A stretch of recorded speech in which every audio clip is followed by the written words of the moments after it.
Morning guys, it is Jack the Train Spotter, and what a bloody morning it is. It's 4:30 and I am up super early, just outside my house, to cycle to the new Barking Riverside station that opens today. The first train to leave is at 5:30, which I'm determined to get on. I've been working on this project for about 10.5 months now. So it's really exciting to see that a train's finally running, and it finally means it's only going to take me half an hour to get to work, which is the main benefit. I mean, yeah, because I'm here for the cause, I'm going to cycle there. It's going to take me about 50 minutes and get on the first train. Right guys, so now, as I'm sure you can see, we've got the part of the viaduct in the background for the power lines. I'm almost here. Station is a few hundred meters that way. So I'm just gonna cycle around and see the first train. And there we are guys, there it is in the background. The new station with the new trains already raring to go. I'll be there in probably 1 minute. And I'll have a look when we get there. The project involved building a viaduct over the Barking to Grays line to the centre of the currently under construction Barking Riverside development. The choice to do this, as opposed to extending the DLR, was made in 2014, and shovels went in the ground in 2018 once a joint venture between Morgan Sindall, who I work for, and Volker Fitzpatrick was formed. 4 years later, and under budget, the station is now open while the new town continues to be developed. What I think is a first for the overground, this station has this huge Dutch-style cycle park downstairs. I know it's not as big as the ones in the Netherlands, but it was pretty handy for locking up my bike too. So there's me tapping in and walking across the downstairs concourse to head up the stairs. In front of me there's a colleague of mine and a rail enthusiast I met that day called Gabriel. I rode with him all the way up to Crouch Hill. Now as we come up the stairs, see the station has got 2 platforms, lots of glass.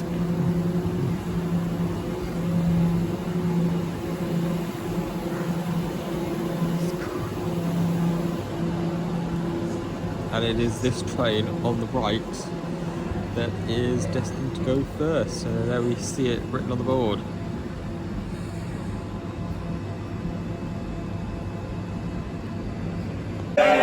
And then we were off a little later than planned. We left at about 5:36, and then as you can see as we cross the track onto the left side, because we're in the UK, you can see a lot of the old power station buildings remain, and there is still quite a few construction works going on.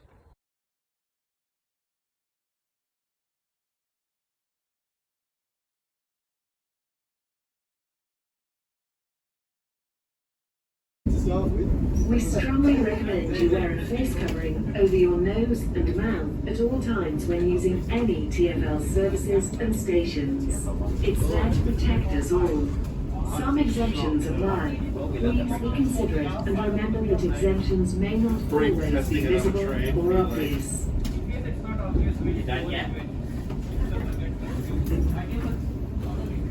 And further show how grim this part of town still is the Lanky Pond for the most exhilarating view. That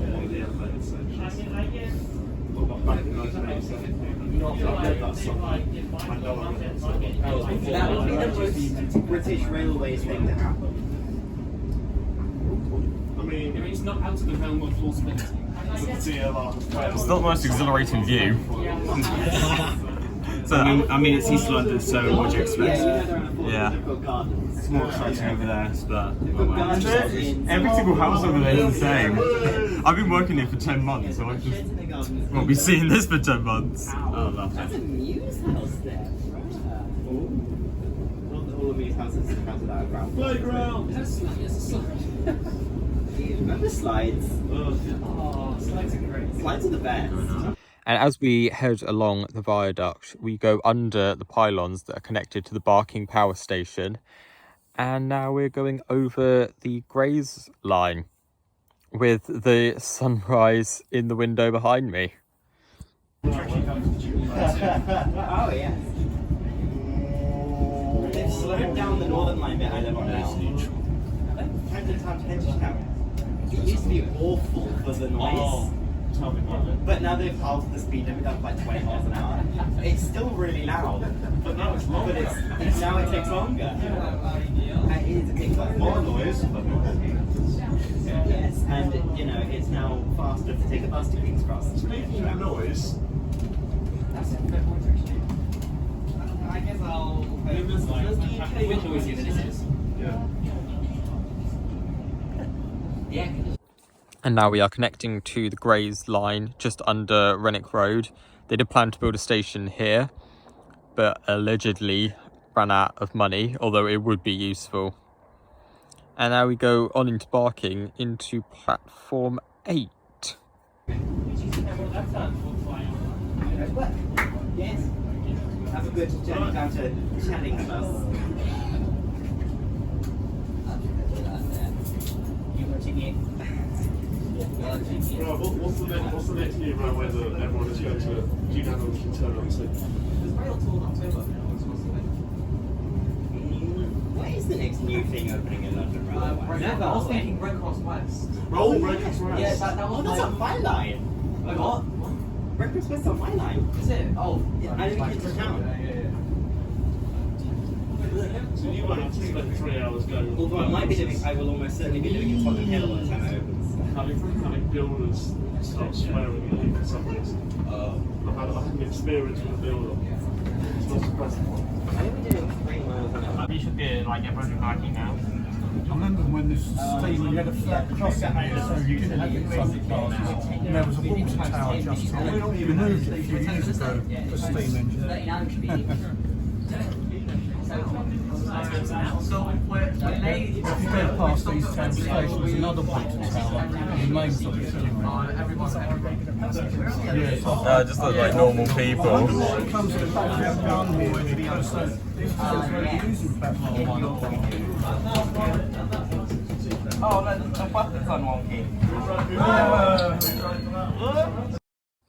After heading out to Crouch Hill, we caught the train that would be the first one in revenue service to go over the viaduct into Barking Riverside. And now you can see we are going back up onto the viaduct.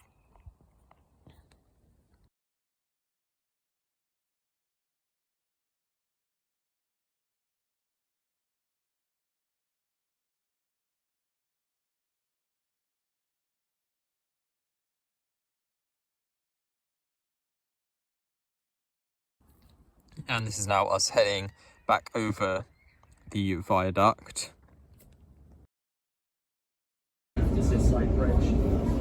It feels strange, but then again, you realise that you're not allowed to have level crossings or anything like that. So plus, it makes it easier having it up on the bridge. So just underneath us here is HS1 tunnels. Yeah. 40 metres down. We have a pile between 14. So we have a pile between the two tunnels as well. And it's things like that people go out. I'm now looking over the viaduct from the opposite side. We're now passing the already built houses for the Barking Riverside development. And now we are passing the Barking Riverside School.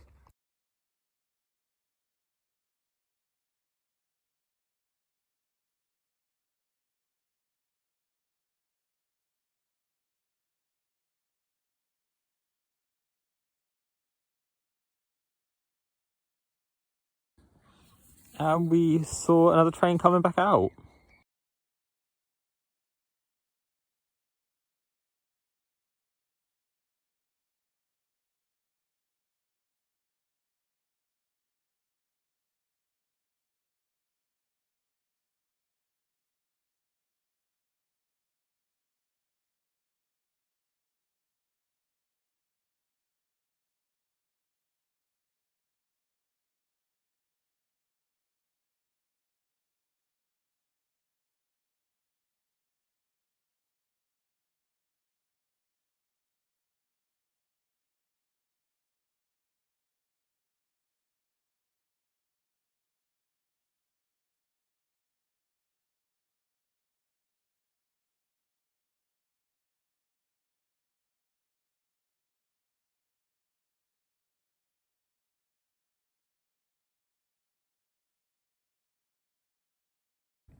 And now we are heading back into where it all started, Barking Riverside Station again, and you can see the continuation of construction work for the new town centre below us on the east side. This will soon have shops and bars and other things to make it look like a town square. The top of the DB Cargo freight yard, so one of the biggest freight yards in London. Also, we put piles down to about 45 metres, so foundations go down between the channel tunnel railway tunnels. So they go about 3 metres from the actual the running tunnel that carries the HS1 trains, and then comes down through sort of the superb Barking Riverside development into this station. The station itself, it will take 5-car trains eventually, taking 4-car at the moment, but room for a bit of development, and it hopefully will create a great centrepiece to the development. So yeah, that's a bit of a summary. I could give you more if you want more details, but after being dropped in it, that's any questions? So for now, I've been getting the train down the branch to work almost every day.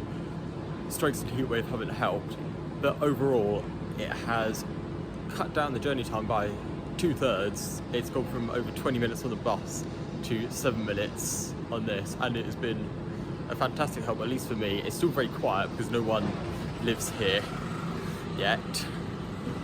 Still very much under development, but hopefully will be used a lot more in the future.